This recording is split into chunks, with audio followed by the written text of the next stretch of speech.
Hey guys, Michael here once again with another special interview I have for you today. I recorded a video chat recently with two photographers who definitely stand on their own within the wedding photography crowd. The term, documentary wedding photography has been around for a long time and used very loosely all over the place, but never before has the term been put to better use than through the work of Dom and Liam of Yorkplace Studios. They're a brother and sister duo documenting weddings, more as street photographers than what you might be used to seeing from within that genre. They definitely follow the action and are relentless in their pursuit to document the humor, vulnerability, raw energy of people coming together. It's clear they shoot from the heart, and they're very giving in describing the way they work, and which I hope everyone will be able to take a little bit away from and apply to your own photography. They bring a huge breath of, unpretentious, fresh air to that game, with images that celebrate authenticity in the moment, the funny, the up close, the personal. It's humanity in all of its finest. So we're going to talk about how they've managed to make Google their friend and their partner in crime for booking destination weddings, how their communication and website play a big role in positioning themselves with clients, and how making friends with other photographers has helped land them some very sunny gigs all across Europe. So I hope you'll sit back somewhere cozy with something nice and cold to drink and chill with Dom, Liam, and myself and enjoy our chat.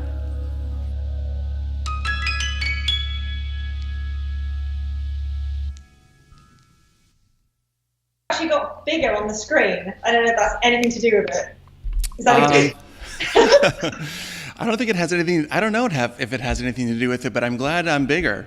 Yeah, literally, you press record and your face went whoop inside. Whoop. Living large as always. Hey guys, this is. I'm really happy to talk with these two today. If you're not familiar with these two photographers, they are Dom and Liam, and they are from over the pond. What city are you guys based in? Well, the studio's in Scarborough, but we live in different places in the UK. I live in Newcastle, and Dom lives in Malton. Yeah, which isn't that far from Scarborough, but we're in our studio today. Okay. I see the big softbox behind you. You guys doing something fun inside today? No, we don't really use it anymore. But they're just there with props of what the place looks like now. Yeah, we started in 2006, and when we did start, it wasn't with an emphasis on weddings necessarily. We did studio portraiture as well. So we still got kind of the studio equipment left over, even though we don't really use it too much anymore. Okay, awesome. So actually, I never got a chance to finish my intro, but I did want to mention to everyone watching that this is Dom and Liam from, of course, we've got you guys at Yorkplace Studios. Fantastic, brother and sister duo photographing weddings all over the place. And a distinctly unique style. But for those of you, I've been following you for years, and I love your work. I love that you're not afraid to sort of push the weird and the edgy and the fun and just be real about it, because, at the end of the day, weddings are about people. And the fun thing about, the photography that I see from you guys is that you really want to, tap into and explore and discover all those sort of unique personalities at weddings, those fun uncles, those crazy kids, not be afraid to sort of get messy with it and entertain, all those sort of personalities. So, for those of you that may be watching this video, why don't you guys just take a minute and tell me a little bit about, who you are now and, how you got to, where you feel you fit in as wedding photographers. Well, I guess, in this country, in the UK, people think of us as documentary wedding photographers that shoot in kind of a street photography style. We do a lot of street photography. A lot of our heroes were street photographers when we're kind of getting interested in photography. Yeah, a lot of Magnum photographers. Literally, you were talking earlier, and I was just literally, I've got Magnum, I've got magazines, just because this is our studio. There's photography books everywhere. Everywhere you look, it's just this is the LFI, but we have tons of stuff. Just because this was our studio, this is where all our work started, and we used to live in the same place in Scarborough, and we used to every day. This was what we did. This guy here, Alex Webb. So, That's number one stuff right there. Yeah. So yeah. This is like our inspiration is all over it at the moment. It's really cool. Yeah, I think Alex Webb was a big influence for us. Harry Goulant, Belgian photographer. Martin Parr. For his humour and the way he like sees the world with like the human behaviour of it, you know, of what people are doing. That's kind of really intrigued us. Yeah, Bruce Davison. Bruce Davison as well, yeah, because he's very much about connecting to the camera. So all these kind of people influenced our work. Wedding photographers wasn't what influenced us. It's not what we were excited by. When we first started, we spoke a lot. We spent a lot of time together just chatting just about photography, and we were trying to bring that into our wedding photography and photography in general. Yeah. But it didn't just kind of start. It's been a long process for us. It's not just like magnum photographers as well. Like we take a lot of inspiration from films, like filmmakers, people like Richard Linklater, he just kind of like concentrates on like the humanity, like there's something that we connect to and that we look to bring to our work. So influences come from lots of different places. When we were young, we watched all the Hitchcocks and we used to pause them and look at the composition and like go, oh right, so he's done this for this reason, because we love composition. And even though we try and, you were saying we kind of do kind of messy, it's sort of messy kind of like the human behaviour, kind of like what people are doing, but the actual composition, we always try to be very clean, very like Alex Webb kind of with light and shadow, but also layers, but make sure everything's clean and everything's kind of in the right place. And I think that came from people like Hitchcock. Yeah, exactly. Well, you mentioned like, you know, when I say messy, you know, I think about, you know, you mentioned Alex Webb, and I just think like he's just a master at layers and layers and layers of things. And then you look at other guys, you know, before him, like Gary Winogrand, and he was very much like that as well, but his philosophy was more or less about trying to have it, like, you know, there's a quote of him saying, you know, he was giving a lecture and someone was saying, you know, Gary, like the frame is just, there's too much going on. And he said, you know, the world's a messy place. Like, I'm not going to try to clean it up. This is just what it is. You know, and you look at Alex Webb and he has layers and layers of things, and sometimes it's not people. Sometimes the layer might just be a shadow, or it might be a shoulder, or it might be a light, or it might be something that's just carrying weight to that to give emphasis and depth. You know, and you look around a wedding day, sometimes, you know, a lot of the work that I've seen from you, you know, I don't mean messy in terms of it being really like sloppy, but... Oh, we didn't mind it. We loved it, didn't we? Yeah. You know, I just feel sometimes like, you know, as much as you can fit in the frame, you know, as many details, you know, a broken leftover box over here, person over here, it just adds to what does it feel like to be there? Those little details sort of tell a difference. They make a difference rather, because, you know, when I look at your work, I think that, you know, I don't know what your brides and grooms have to say about it, but, you know, when it comes to laying out an album, I know that sometimes a lot of my couples, when they're choosing their favorite images, you know, I'm always surprised that sometimes the images that are their favorite, I would have never thought that they would have really loved, because sometimes those photos are not, they're not very literal. Like, there can be a lot of like, they could be more suggestive. It can be more just like a bit of a mood, a way to go from one scene to another scene. It might be like a dark room with like something happening at the very corner. So I see a lot of that sort of, you know, you're very curious people, I can tell. And you probably never, you know, the camera's probably like here the whole time, a whole day. Yeah. So actually, you know what, let's talk about that. What is it like to work with you guys as photographers? If I'm getting married, or if I've, you know, booked you to come photograph, you know, my family, you know, how do you guys work, you know, as a brother and sister duo, you know, on a wedding day? Well, I go with the groom, Dom goes with the bride. We don't tend to photograph the same thing hardly at any point.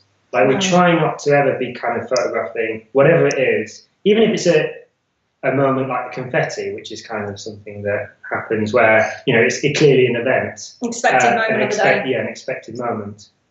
Even something like someone will take kind of the main shot, and then somebody will take a more kind of risky kind of shot where it might not come off, but if it does, it could be more interesting. Yeah, like the confetti itself is we take obviously, but then there's just after and just before is where it really gets interesting. Because of people will kind of do things that are a little bit out of the comfort zone, and the kids might do something, so you're always watching around that area as well. In terms of like in the morning, it's brilliant for me because I literally arrive when the bride arrives, and I know that everything's been taken care of.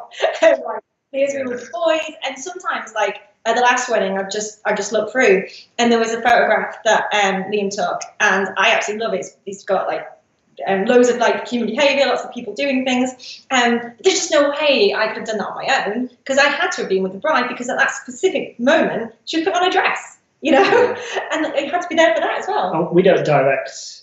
I mean, being documentary photographers, we don't direct anything that happens on the day. We just let it happen. We want people to be themselves. We don't want them to be second guessing what we're doing or second guessing whether they're doing it right or not. Anything that they do is right for us. We want to capture who they are. And once you start telling people, "I'll do that," or "Can you do this again?" or that it breaks the kind of structure of how they're going to be on the day. We don't want them to look to us and be like, "What, is this okay? Am I doing it okay?" Because everything's okay. Yeah. It's a documentary, So if the light's bad, then we'll move and we won't ask them to move. We'll always just find a way around it. So it kind of forces you to get better at composition because you can't move them, Yeah. So, and if you do move them, which we don't, but if you do, I always can tell because, you can see it in their shoulders, they're a little bit more aware, or you can see it in their eyes, or you can see it in the people around. I want everyone to feel as kind of fluid as they want to be and as loose, so I can get really close. And if I'm asking people to move to get into the better light, then it's gonna ruin the picture. I just can never create a picture that's as good as something that naturally happened. That's what it always boils down to for me. I'm just not smart enough to come up with that. We like spontaneity. Yeah, people will provide the pictures by just being there. They will provide it. I don't need to come up with some kind of scenario. It's not going to be less interesting. We're not portrait photographers, so we those kind of moments, we're just like we want the real things to happen, like the people being people. And if you ask them to move or change or direct, then they're not going to be who they are. And we want them to be who they are. So, I agree with you that a lot of times, you have an idea in your head and you think, oh, this would be a great photograph. But, I know well enough now that my ideas sometimes stink, and when it happens in real life, it's so much better than I could have ever imagined myself, right? Yeah. But we're talking about a day here that there's a lot of pressure. There's a lot of pressure. It's only going to happen one time, and there's a certain amount of expectations that a lot of couples have. I mean, I think that you've done a really, really great job at highlighting and showing work that's really great work. Images that stand for themselves, images that are great photographs that could be appreciated in any not as a wedding photograph, but in an art gallery or in any sort of book with street photography. But you look at those photographers, and a lot of times the images that we're talking about, they're a collection of images that's taken them 10 years to make. Alex Webb, you pulled out The Suffering of Light. That book took him like 10 years to make. Oh, absolutely, yeah. And we're talking about a wedding day that's over in a matter of hours. Yeah, I think wedding photography is some of the hardest photography to do because you've got to get pictures throughout the day. You can't just go, well, it just didn't work out. You can never say that. You've always got to get great pictures throughout the whole day.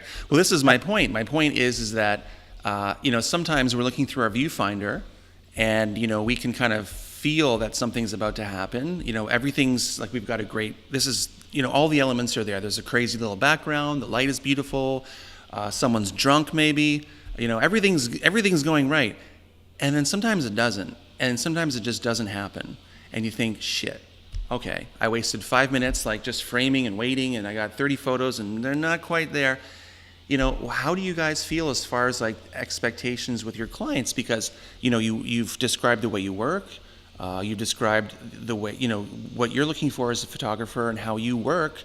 What happens if things aren't just happening? What if nothing's happening today and you're like, shit, I've been here for 3 hours and the energy's just not there? Well, I think the first thing to remember for ourselves is that we've been going a long time. So it's like 13 years. Yeah, we've been working for a while. So the longer that you do this, and the more that you try, and the more that you're obsessed with it, you get to a point where you're able to pull something out of a decent quality throughout the whole day. Like we couldn't do that at first. It took us years and years to be able to get to that point. And still now, it's not, weddings are difficult. They're rigged against you a lot of the time, The game's rigged. You've got to find a way to make it work. And I can explain how we do it, but really that's an individual process to come to, that you need to find your own way to kind of understand how to get the best images consistently through a wedding day. For us, just speaking for myself, the way that I work is that I just keep in the moment as much as I can. I go hunting images. I will not wait for a long period of time unless I feel like there's a real high percentage chance. A lot of what we do is just playing the percentages. So I assess the scene in front of me, and I go, okay, what's the high percentage area to get a shot right now that's going to be decent? Now, I may see an area where I think there's something over here that's really interesting, and maybe that's the most interesting shot, but it's a low percentage kind of thing. I might not get anything. And at weddings, you have to get something. So I'll go and make sure I get something first. And then as soon as I feel like I've got some photographs and I'm documenting that area to a standard that is acceptable, then maybe I'll go and try something that's a bit more complicated that might not work. So yeah, it's just about understanding the scenario and making that work. Yeah, also you can kind of force images to happen with composition. We will literally force an image out of just making an interesting layer, an interesting kind of piece, and then waiting for the moment to happen. But sometimes it's kind of interesting to not have a moment happen, and it is just about the composition and the balance of people in it. So that's what we do. We force it, and when we do like a street trip at least once every year. This year was Tokyo. Before that it was Sri Lanka. Before that it was Cuba. And we kind of have the same kind of mindset as we do at a wedding, which is basically got to get the pictures, can't just have a day off. So we treat street photography like we treat wedding photography, and we will go at it like it's a wedding day in terms of we need images at the end of this to prove that we have something. We can't, yes, of course, we can just go, oh, well, there's another day. Have a nice holiday. But we don't.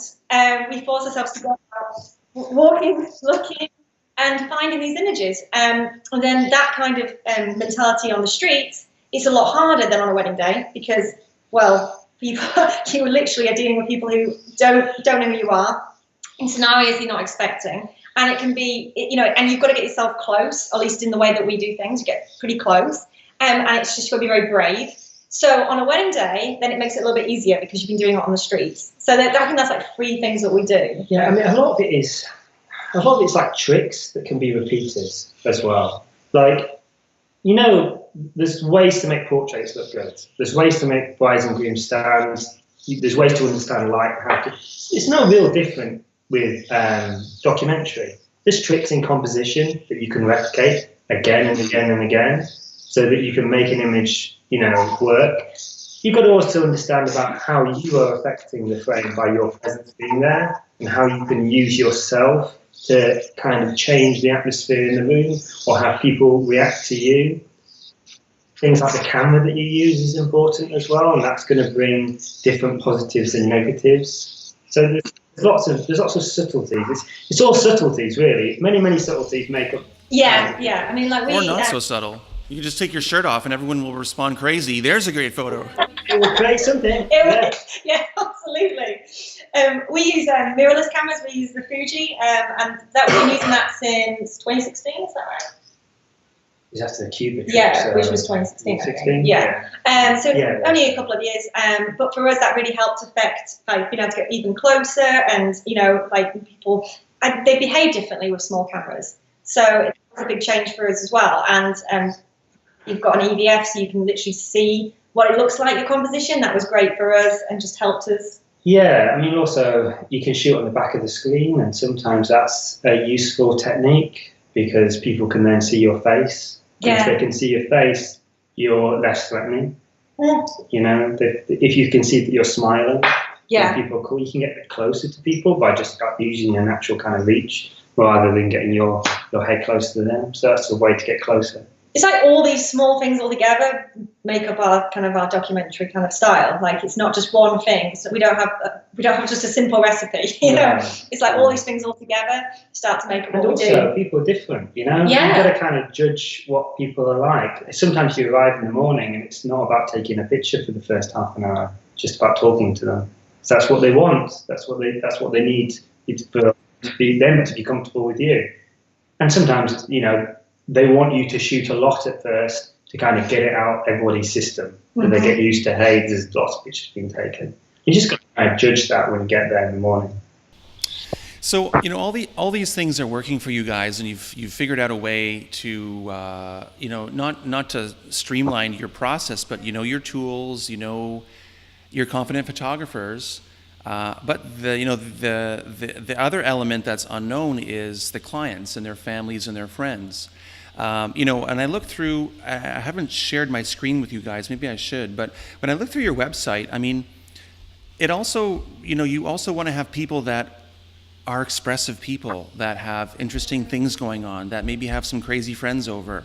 And finding those people or having those people find you is really important. So, you know, how do you go about, you know, what is your thinking about with regards to clients? Have you guys done any work with regards to strategy as far as like, these are the kind of couples we want to work with? You know, how do they find you? How do you find them? You know, what kind of couples do you love to work with? I think people are attracted to things that they relate to. So if you show pictures that are very consistent, and so, for example, we sometimes do portraits at weddings, but we don't show them ever. Because if we did, that's going to confuse the message. And we might have people who love the portraits and then they book us on that. And then they're not booking us on the thing that is mostly what we're about. So it's about making sure that everything you say, when you have meetings, or the images you show are consistent. And it will naturally then attract the right kind of client for you. That's what we found. I don't know, I'm not sure if there's a particular side to this. Yeah, we've also found some of our couples like booked us on our street photography as well. That's also true. We've actually like ended up at some of the weddings in the morning. We're like, you know, when you're just talking, like, oh, how did you find us? And then they'll go, oh yeah, Cuba street photography, and we're like, oh right, gosh, that's how. Yeah. Wow. You know? some couples just don't relate to wedding photography. They don't find it very interesting. Yeah, absolutely. Yeah, we get a lot of couples who aren't that interested in weddings. You know, when you said at the beginning, like 90% pretty. I don't think that's our couples. Like our couples, and I'm particularly talking about brides. You know, they don't care if their dress gets dirty. They don't care. They just want to throw themselves into the party. They want to have a great time. They're not bothering. They don't want the picture of the dress, you know, splayed out back of the dress or any of that kind of thing. They don't ask me for detailed shots. They don't ask us for any shots at all, in fact. They just want what we do. And I think, and I hope anyway, that it's because of what we show on our website, you know, how we try and make it as clear as possible. Oh, you gone. Oh, are you showing us? Oh, yeah. There you go. Hey, there we go. I mean, honestly, guys, I mean, I laugh so hard. I mean, I laugh honestly so hard looking at some of these images. Because I know, we've all been there. We've all seen this kind of thing. And it's just a matter of framing it in a certain way. And which was the one you were laughing at? Was it the one of the bald guy? Oh, I think all of them I was laughing at, actually. You know what? It's the kind of thing where it's like, there's so many images and it's so funny. It's just hilarious. And I think a lot of photographers might, you know, see this, you know, because it's not like you're doing anything that's like, you know, there's no secrets to this kind of photography. You really just have to be in the right place at the right time and be curious and be ready and think about composition, think about the timing. And I mean, you know what, I just love it. It's just so funny. It's just so funny. And, you know, a lot of photography, you know, I meet a lot of couples and they say to me, oh, you know, I wish I had met you, you know, years and years ago. Or they talk about their experience with their wedding photographer was disappointing because, you know, they've only been married for 3 years and they just can't stand their wedding photos. You know, they're like, oh, they're so boring. You know, we keep them under the bed and we never really look at them. You know, but these are the kind of images like this that, you know, I mean, this... If we laugh, then we know Who took this photo? Dom, was this you? Liam. In the morning. That was when it was bridal prep, the boys were out playing, with guns.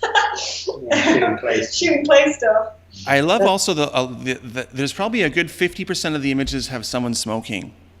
I love a good smoking picture. We do love a good smoking picture of some kind, yeah. It's the best. It's the best. It's just capturing people doing what they do, being themselves. You don't want anyone to sort of pretend to be something else. You don't want to, that's not fun. I know it's a wedding day and maybe you have to wear a suit. Maybe you've never worn a suit in your life before and you just want to sit around and drink beer all morning. Just do that. Like, I would rather, see that than see you sit in a suit and be kind of upset about it for the whole day.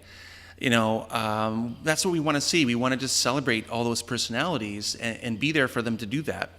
So definitely, with respect to your website, I guess it's really important that you guys put out work that is honest to you and that kind of show people in this way and in these moments and in these funny moods, because actually, what's going on here? Is this guy asleep or something? He was just a family member, I think, that couldn't be, he lived in a different country, so we just kind of... I think he was crying. Well, at least that's what Liam made it look like. Actually, I was, looking before at your website, and you talked a little bit about, the thing about your website that I think is also really interesting is that you do have quite a bit of content about, your approach, describing, where you're coming from as photographers. And doing a lot, my internet's really slow for some reason, doing a lot of talking as far as like where you're coming from as photographers, why it's important that you work the way you do, a lot about that. And then you have another thing, ethos. So do you find you have to, because the kind of work you're doing is definitely out of the box, do you find that you need to, that communicating this helps, get the point across as far as where you're coming from? Email, I always say, look at our ethos, so they can see what we do and how we do it, and we don't use flash at all or any lights. So they need to know that. They need to know that that's going to happen, and they're going to get those kind of images. And we're going to do kind of street fun, humorous ones. We're not going to be about the portraits or the groups. I mean, we'll do anything that the first thing it says, I think, is like we will do them, obviously, but and look, on the day there is no ego. If whatever they want, on the day, if they say, can we have 4 or 5 groups, absolutely fine. Whatever they want. On the day, they are the ones, But before then, we just want to make sure, before they book us, as much as possible, like, this is what you're going to get, And then if they want portraits and groups, no worries, Well, most couples have never been married before. Therefore, they've never had a wedding photographer before. So, why it's easy for us working in the industry to kind of understand what different types of wedding photography there are out there. Mm-hmm. But for most people, they've got no idea, and why should they? I don't know about other industries. So if you can help them in some way, make them understand exactly what you do, what the difference is between you and other photographers, and just help educate them on what's out there, not just about yourself as well. Sometimes they might be like, oh, actually, this isn't what I'm looking for, but now I understand a bit more about wedding photography, and I can look in an area that is more interesting to what my kind of sensibilities. Yeah, they want, heavy flash, portraits, then we'll direct them to someone who we think's right for them. No worries. Because we don't want to do tons of weddings. We certainly don't want to do them for people who don't want us. We want to do a small amount, and everyone love the images and be happy. Yeah, it's the most important thing is that they love their wedding photos. Yeah. So what is an ideal season like for you guys? What does it look like? How many weddings do you take on? I know that you guys work a lot outside of your home country, so what does a typical season look like for you guys? Well, it used to be madness. Like, it used to be like, it's madness for us anyway. Every time we say this and we find out other people do many, many more, we're like, oh. But we used to do like 46 to 40 to 50 weddings, and now it's more like 20 to 25. Yeah, so we've yeah. But we used to do doubles, and we used to work triples. Oh yeah, triples. And crazy things. We've done many things where we're like, oh, that was hardcore, and then trying to get the images that we want to get, it was just difficult. So we'd rather do a smaller amount, everyone be happy, and let's take on a wedding, basically. I find that I burn out if I do too many. Yeah. I want to be excited about weddings. I mean, last year, I've enjoyed shooting weddings more than ever. Yeah, it's been an even more enjoyable experience all these years later. So I want to keep it like that, Yeah, I think a lot of photographers, especially when they get started, they're not charging the rates that they might like to charge, and so they end up booking, as many as possible because they're only charging, $2,000 or $2,500 for a wedding, and then think, okay, I've dropped my job. This is my full-time thing now. I have real responsibilities, so I need to be working as much as possible. Whereas if you're charging $5, $6, or if you're charging a good amount of money, you don't have to work as much, and you have the luxury of maybe slowing down a little bit and refining some things, and tweaking a few things, and finding the slower pace with a much higher income per wedding. That extra bit of breathing room can help up here and help improve your game as a photographer as well, because you're not hustling so quickly to catch up on everything. You have time to really focus and slow down. Yeah. Improve.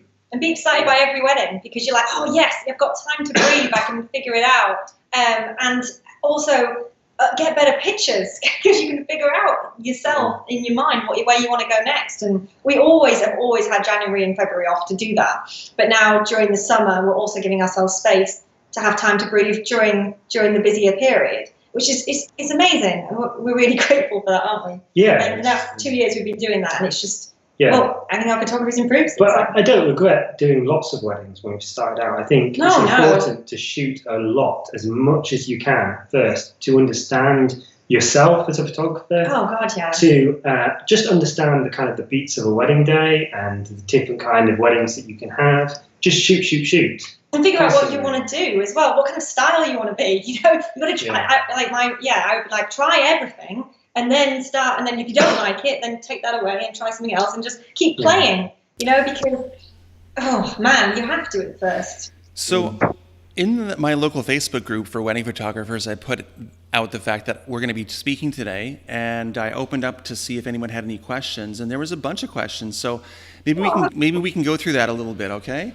Yeah. So you touched on this actually earlier, but the point of you guys not using flash whatsoever. One photographer, Sarah. Hey, Sarah. Thanks for the question. Sarah's really cool, by the way. She wanted to know, how does that work? How does it work in awful situations where the light is it's super flat. There's nothing going on. She wants to know how you work with no flash in those tough moments, especially. I mean, it really depends on the lighting conditions that you're in. But I mean, is she talking about on the dance floor, or is she just talking about in general during the day? Because it sounded like she was talking about during the day. Yeah. Well, at any point. Yeah. Okay, so let's just take some various scenarios. So if it's on the dance floor, for example, and the light's not great, well, you've got different ways to shoot it. So you can shoot with the light behind you and just go with the color, and kind of accept that it's going to be blue or red or whatever. Embrace the colour. We love colour. Like that's one of our things with movie references. We really love colour, so we'll embrace the colour of the light and just go with it. Two of our favourites. Yeah, I mean, if you look at movies where it's shot like in a nightclub or something, they don't change the light. They want to capture that atmosphere. Because it gives it like a feel. Yeah, it's all about capturing what it felt like to be there. And if you there's nothing wrong with using flash, by the way. I mean, we have plenty of photographer friends who use flash, and we love their work, And years ago, we shot in flash. We just decided to remove it, mostly because we're trying to, I'm going off kilter here, but we're trying to create a style that ran through all our work. So, when you looked at our street work or you looked at all our wedding work, it had a consistent kind of style and look to it. When you introduced the flash work, it looked like it was taken by another photographer. I quite liked the look, but it didn't fit with the rest of the images, and I wanted everything to stay the same. And there's already two of us. We didn't need another third photographer, so for us that's why decided not to. But just to shoot in the dark conditions, we use fast lenses. So yeah, if you find a photograph, I'll tell you kind of what it was. Some of it will be shot at like wide open. If it's we've done it for a long time, and in terms of being able to focus without using flash or anything like that, it's taken practice. It's taken a lot of practice, and things like the Fuji have helped. But we've been doing this. Like people are like, oh, how long have you been doing this? We've been doing this for like 8 years. We've been doing this when we used Canon and like the 5D Mark II. You know what I mean? Before then, actually, I'm trying to remember what the camera was before then. But we've kind of 1D. So we've done it when the megapixels and the were really low. And the ISOs used to be terrible. Yeah. No, they're great. Although we don't tend to go nuts on the ISOs. We try to keep them as low as possible. Yeah, that's really because if you're trying to kind of capture the feel of it. You don't want the ISOs to go so high that you may as well have used flash because it starts to make an image that is brighter than like the human eye can see anyway. Mm-hmm. So you start to get something that's not truly representative of what the place looked like. So you need to look where the light is, and like it's the flash, because there will always be light. They're not going to be dancing in the dark. There will be a light. And you can use that either shooting into it or to the side of it. And then during the day, if it's kind of like, is what I thought she was talking about, which is kind of like if it's kind of a cloudy, muggy day, then use composition to make it the most interesting. You don't have to throw an extra light on. Yeah, I mean, the trickier kind of situations would be if it was like a bridal prep or groom prep and the windows are drawn. Because, the curtains are drawn. You just get a dark room with just a light on. Which has happened to us before. Which happens, and it's not particularly very interesting in terms of. So I just make the composition is most interesting that I can, and not worry about the light. Yeah, absolutely. Like you guys, I switched at one point. I made the switch to Fuji, and it was like everything was okay. It was like I can do exactly what I want to do now. And speaking with and I shoot everything in my camera black and white square on both cameras all day long, because I just feel, even though if I know I want to crop to a rectangular thing, I can do that later, but everything starts off black and white square. It's just classic, it's simple, and like you said, sometimes the composition, you just want to make it sometimes color can be confusing. It can throw you off. You can think, oh shoot, this is not going to look good. Well, everything looks good in my camera because it's black and white square. I know sometimes we do that. We shoot in color and we shoot with the with a filter on how it's going to look. But we love color. Chrome, I think it is. Yeah, Fuji Chrome, and we use color because we love color. A lot of our images are color, so we'll kind of use color as a vehicle for composition, if you will. So if everything's blue in the frame, then we'll use that, kind of a street influence. Yeah. Again, it's about finding what you're comfortable with to make sure that you can take as many good pictures as possible in a short period of time. Yeah, so that works for you, so brilliant. Whatever works for, was her name Sarah? Whatever works for Sarah, whatever she's happy with, And if she wants to use flash, then go for it, but just do what makes you comfortable and happy, because as we said, weddings are difficult, so you want to make sure that you feel as comfortable as possible. I'm not sure how well we answered that, but okay. Sorry, Sarah, if we didn't. So, Sarah, I hope that answers your question. I got another one here from Raphael, who wants to know, did you start traveling outside of Yorkshire for weddings, and what's their marketing approach to keep up with international weddings? Ooh. Google is our friend. Yeah. When we started, so in 2006, there wasn't the kind of trying to it was crazy. It was so different back then. Different back then. It was like, really basic directory kind of thing. It wasn't, we had a website, but we were one of the few. Yeah. Twitter had just started. God, it was strange times. So for us, being able to travel outside was essential, because we were in Scarborough and most of our catchment area was water. Yeah. Because Scarborough's on the coast. Yes, Scarborough's like literally. So we had to start traveling. It was like, it was Google, and then from there, I guess, social media was amazing. Facebook, networking as well, meeting other photographers who have the same vibe as us. Making friends with other photographers and networking is kind of, I mean, it's one of the best things. In this industry, totally. It's like how we're talking to you today. It was like you contacted because you saw our work online, and and all this amazing kind of networking which just wasn't around when we first started. So there were a lot of people at the time were kind of a little bit like, oh, this is not a good thing, and this could like make it more difficult to get work. We saw it immediately as a positive. We were like, no, we're going to be able to see and speak to photographers further afield, and we're not going to feel alone anymore in this. And it was exciting to us, and we've met so many amazing people through our photography. Yeah, so in terms of marketing, though, we don't really do a great deal. No, so Instagram, Facebook, just try and make the best work possible that you're happy with, and then spread it wide. Yeah, we used to do a lot of work with SEO, less so now. Yeah. Less so. We don't really spend money on that anymore, but we used to. That was like a thing that we used to spend money on and time on. We've always just tried to concentrate on just making good photography, and hopefully that will get out there.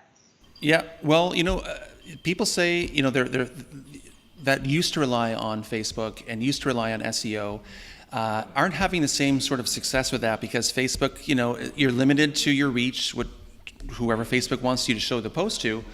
SEO might be something interesting, but you can't talk about destination weddings or working in France or working in Egypt if you don't have that work to show. So specifically with regards to SEO, you can spend a lot of time tweaking things and everything, but at the end of the day, you do have to have work that impresses people once they find your page. And then it's about making that connection and communicating your value as a photographer to these couples, and hopefully making an amazing time and doing great work for them. What does it look like, actually? What is the sort of client relationship? So they call you and they book you, and then, how do you work with them for a long time after the wedding with other things? Or what does a typical sort of like client relationship life cycle look like? Yeah. It's more of an email relationship than a phone. Sometimes they phone, but it's mainly email. And although we haven't done any previous, they refer us, and a lot of them just kind of still follow our work, which is nice.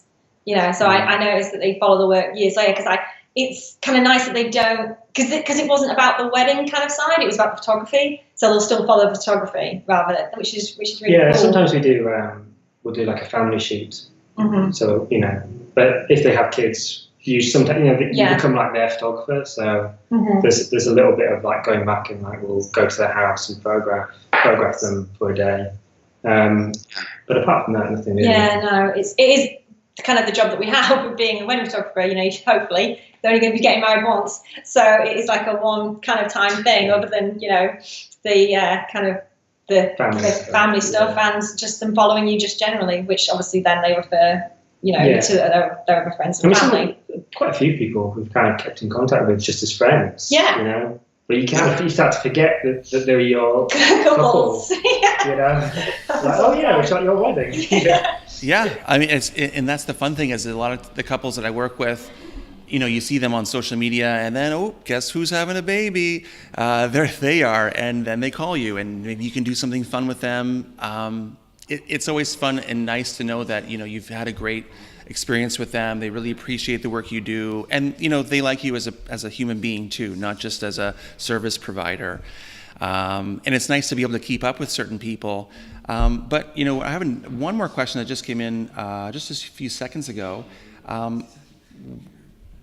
This is regarding work visas. Do you guys have any problems with regards to traveling through the EU, and does it get complicated, or are you guys still able to just hop on a plane and fly somewhere without needing certain paperwork? Because in North America, a lot of photographers sometimes go to the States, and then people from the States come to Canada, and that border can be a bit of a tricky spot.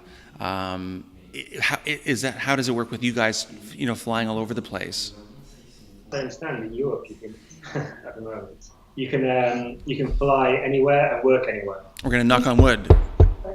Yeah, so it's only when you leave Europe and you go to work somewhere else that I guess America somewhere it's dodgy. We don't do that. So so we're working at Europe, but we don't know what's going to happen once Brexit happens. That could be cool. Nervous laughter. Yeah. So, you guys are obviously on a roll. You're on a tear. You are making fantastic work. Things always evolve a little bit year by year. Where do you see you guys, where do you see yourselves in, a year from now or 2 years from now? Brother and sister duo taking over the world of photography, doing workshops. Do you guys even think ahead, or are you like really in the moment right now? I mean, there's workshops and there's more speaking events and things like that. Yeah, we've got lots of those coming up. But for me, it's just like I'm in it for shooting the weddings and getting the enjoyment from making images that I love and making people happy from the pictures that they get. That's the core enjoyment for me. That's what I love about the job. That's why I keep wanting to do it. And everything else is just, icing. Just icing. Yeah. It's nice to do workshops. It's nice to meet other photographers. It's nice to do speaking events. But these things aren't going to go on forever. This is just a period of time where we do this kind of thing. And then people will hear what we've got to say. And that will be our kind of time in the sun for people to listen to what we want to say before someone else comes on who has kind of like a very interesting take on wedding photography, and we listen to what they're doing. Yeah, absolutely. For us, it's the images. We obviously we don't live near each other as much anymore. So last night we were looking through a wedding together, and there was some pictures, and we were super excited about them. And we're like, man, we were so excited about these images. We can't wait to like have them, show them, and put them online and everything, and have these images. And it's like that still excites us, I would say, more than ever. And that's what you want, So the buzz comes from. Yeah, absolutely. And then seeing your couples and seeing them happy with the images and seeing them like this kind of work that we do. Yes.